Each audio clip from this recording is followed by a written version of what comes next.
जय हिंद दोस्तों, मेरा नाम है क्रिश। स्वागत है आपका मेरे YouTube चैनल पर। आज मैं आपके साथ अपनी IIT कानपुर तक की जर्नी शेयर करने वाला हूँ और मैं बताऊंगा कि मैंने इसमें क्या-क्या गलतियाँ की और उनसे मैंने क्या-क्या सीखा। तो बने रहिएगा वीडियो के एंड तक।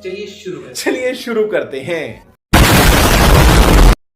तो यार कहानी की शुरुआत होती है जब मैं 8th क्लास में था। हमारे स्कूल में सुपर 40 का एक बैच शुरू हुआ था। हाँ, आनंद सर से इंस्पायर होके, जिन्होंने सुपर 30 शुरू किया था बिहार में। तो यार ये बैच में मेरा सिलेक्शन हो गया, तो मुझे अपने सारे फ्रेंड्स को छोड़कर इस बैच में आना पड़ा। बड़ा दुखनुमा सफ़र था वो, बट ठीक है। इस बैच में आने के बाद मेरे मैथ्स और साइंस में अलग इंटरेस्ट आया।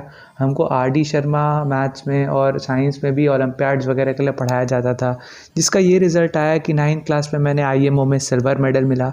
और उसके बाद मुझे मैथ्स में और साइंस में इतना इंटरेस्ट आने लगा कि मेरा ऑलमोस्ट क्लियर था कि मुझे अब PCM ही करना तो है। यार अब आता है 10th क्लास। बहुत सारे बच्चे अभी से जेई की कोचिंग ज्वाइन कर रहे थे, पर मैंने सोचा कि मैं 11th से ज्वाइन करूँ।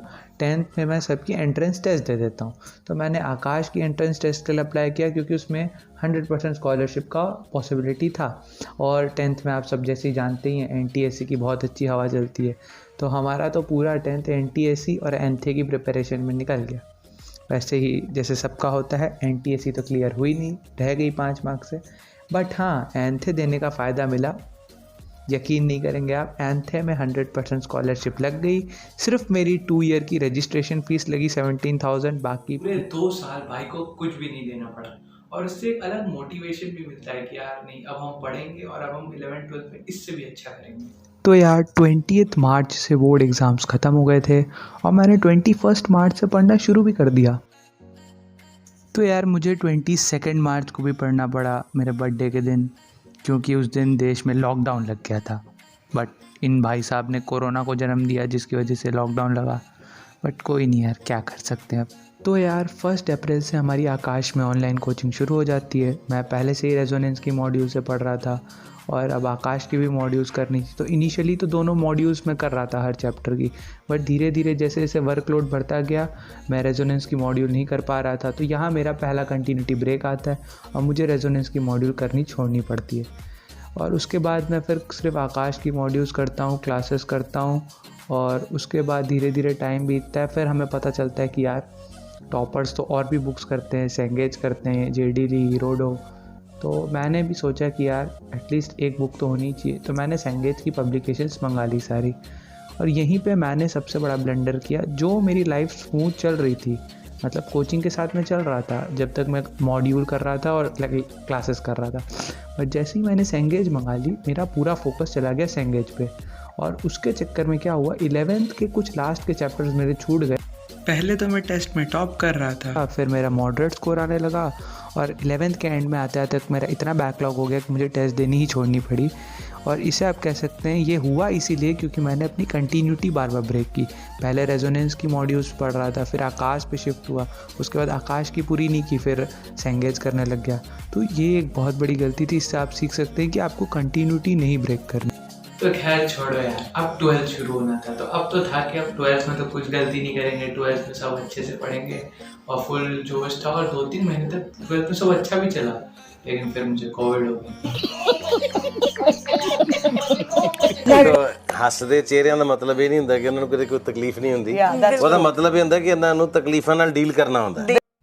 उसके बाद फिर 10-15 दिन का पढ़ाई छूट गया और फिर डबल बैकलॉग हुआ। पहले 11th का भी बैकलॉग था, फिर 12th में भी बैकलॉग आ गया और उसके बाद स्कूल्स भी रीओपन हो गए।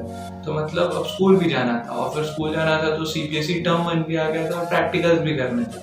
तो यार फिर मैंने सोचा कि अब अभी जेई का रहने देते हैं, अभी CBSE के प्रैक्टिकल्स कर लेते हैं और टर्म 1 के बाद सोचेंगे। फाइनली टर्म 1 हुआ, नवंबर में ख़त्म और टर्म 1 बहुत अच्छा गया मेरा। उसके बाद थोड़ा कॉन्फिडेंस आया, तो जो गलतियां मैंने की थी पूरे 11th-12th उन सबको एनालाइज करके मैंने एक अपना अलग स्केड्यूल। तो यार मैंने जो अपने प्रॉब्लम फेस की थी कंटिन्यूटी ब्रेक होने की, इस बार मैंने एक पेज लिया, उसमें सारे चैप्टर्स के नाम लिख दिए और हर चैप्टर के आगे 3 ब्लॉक लगाए। पहला कि मैं उस चैप्टर की थियरी कैसे पढ़ूंगा, दूसरा मैं उस चैप्टर के प्रैक्टिस क्वेश्चन कैसे करूंगा और तीसरा उस चैप्टर के नोट्स बनाने का। तो मैंने थियरी में रखा कि मैं सेंगेज मंगाई है, तो अब सेंगेज के इलस्ट्रेशन करते हैं थियरी के लिए। तो तो सेंगेज के सारे इलस्ट्रेशन सॉल्व कर लूँगा, तब थियरी वाले कॉलम पे टिक होगा। उसके बाद प्रैक्टिस प्रॉब्लम के लिए हमारी जो मॉड्यूल्स मिलती थी आकाश में, उसमें मेंस का एक प्रैक्टिस शीट आती थी, वो करने का, और उसके बाद एक उस चैप्टर के नोट्स बनाने के। तो ऐसे मैंने एक पेज लिया, उसमें 90 चैप्टर्स के नाम लिखे, और ये चीज़ मैंने की नवंबर से लेकर के ऑलमोस्ट जेई के 1 महीने पहले तक। तब जाकर मेरा ऑलमोस्ट 80 to 90% सिलेबस कंप्लीट हुआ। और यार फिर जेई के 1 महीने पहले बहुत टेस्ट दिए, PYQs किए, फिर भी फर्स्ट अटैम्प्ट से पहले मेरा कोनिक रह ही गया था करना, जो कि उस टाइम छूटा था। सोच रहे हैं ना, बैकलॉग नहीं होता है कवर, चाहे कितना ही सोच लो। फिर फर्स्ट अटैम्प्ट और सेकंड अटैम्प्ट के बीच में कोनिक किया, और फर्स्ट अटैम्प्ट में भी बहुत अच्छा रिज़ल्ट आया, सेकंड अटैम्प्ट भी बहुत अच्छा गया, बाय लक दोनों अटैम्प्ट्स मेरे बहुत अच्छे चले गए। लेकिन अब बारी थी एडवांस की, 30 दिन बचे थे। तो यार वही जो मैंने एक एक चैप्टर टिक करता गया था ना अपने कंटिन्यूटी के साथ, उन्हीं के मैंने नोट्स बनाए थे। तो मैंने फिर लास्ट के महीने में कुछ नया नहीं पढ़ा, मैंने उन्हीं डिटेल नोट्स को पढ़ा जो कि बहुत शॉर्ट मैंने बनाए थे। और मैंने 30 दिन में कुछ अराउंड 15 टेस्ट दिए होंगे एडवांस के, बस उससे ज़्यादा मैंने कुछ नहीं किया। और फिर मैं 28 को एडवांस दे कर आया, और शांति फिर।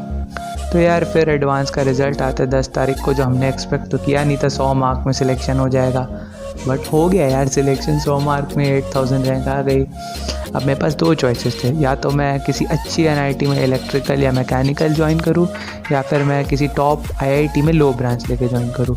तो यार मैंने प्रेफर्ड किया कैंपस और एक्सपोजर को, जो कि ऑफकोर्स टॉप IITs में ही बहुत अच्छा होता है, इसलिए मैंने IIT कानपुर चूज़। तो आपने देखा ना, मैंने बार बार अपनी कंटिन्यूटी ब्रेक की। तो मैंने लास्ट के 5 to 6 मंथ्स, नवंबर से लेकर जून जुलाई तक यही प्लान किया कि यार अब कंटिन्यूटी ब्रेक नहीं करनी, और मैंने जो प्लान बनाया था उसी पे चला। अगर बाय लक जेई इतनी पोस्टपोन नहीं होती, जून जुलाई तक नहीं जाती, तो शायद मेरा सिलेक्शन नहीं होता।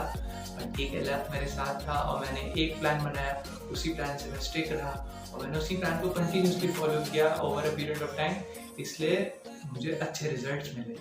तो that's all from my side. अगर आपको वीडियो अच्छा लगा तो आप लाइक कर सकते हैं, और कुछ भी पूछना हो तो आप कमेंट सेक्शन में पूछ सकते हैं। Thank you.